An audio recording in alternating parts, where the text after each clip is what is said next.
complicated problem. We have a spiral ramp, and the hardest part about a spiral ramp is it's going down a hill, and it's also going in a circle. So my favorite diagram here for this one is this idea of what is a spiral. And if we think about a spiral, is really just a ramp that's wrapped around a cylinder, and we get the spiral shape. So for our diagram, we actually have we're going to need two separate diagrams because we have different things going on here. We have a ramp where we have a car, which is going to be accelerating down the ramp, so their acceleration. And then we also have a car that's going to be accelerating in a circle because it's going around the ramp. So we have a downhill problem and a circular problem that we're going to combine. So if we have a diagrams like this and we label the forces, clearly we have gravity going down.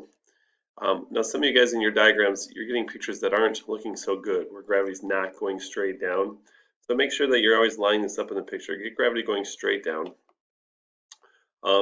That's one force. We also have the normal force here. In this problem here, the car's rolling down the hill, so we don't have a friction force opposing the motion down the ramp, but we do have a friction force that's pushing the car towards the center. So this inward force here has to be provided by gravity. I'm sorry, by friction.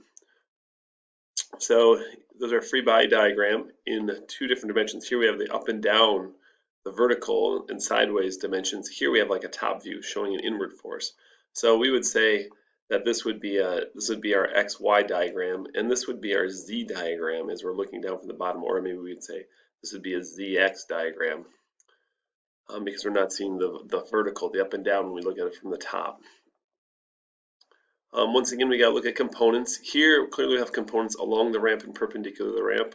Over here, though, our components are going to be what we see here, up and down and sideways to the ramp directions. If we write our equations again here, we look at Newton's second law. We're going to have the net force is going to be causing this black acceleration. So we have to break our diagram into components. Here again, the downward force is Fg ramp, and that's going to cause our acceleration down the ramp, which will increase our velocity. Over here, we have this inward force. It's going to be the centripetal force, so we could say the force of friction is going to be equal to the centripetal force. Now, the force of friction depends on how hard that the car is pushed into the ramp, and that's this F normal. And as we can see in this picture here, these have to balance, so this is going to be Fg normal. Now, I don't like my picture either because Fg normal here is not lining up with F normal. So it's always good to make sure that when you're drawing your pictures that you're making sure the directions are lining up. So that looks a little better. There's your F normal and Fg normal.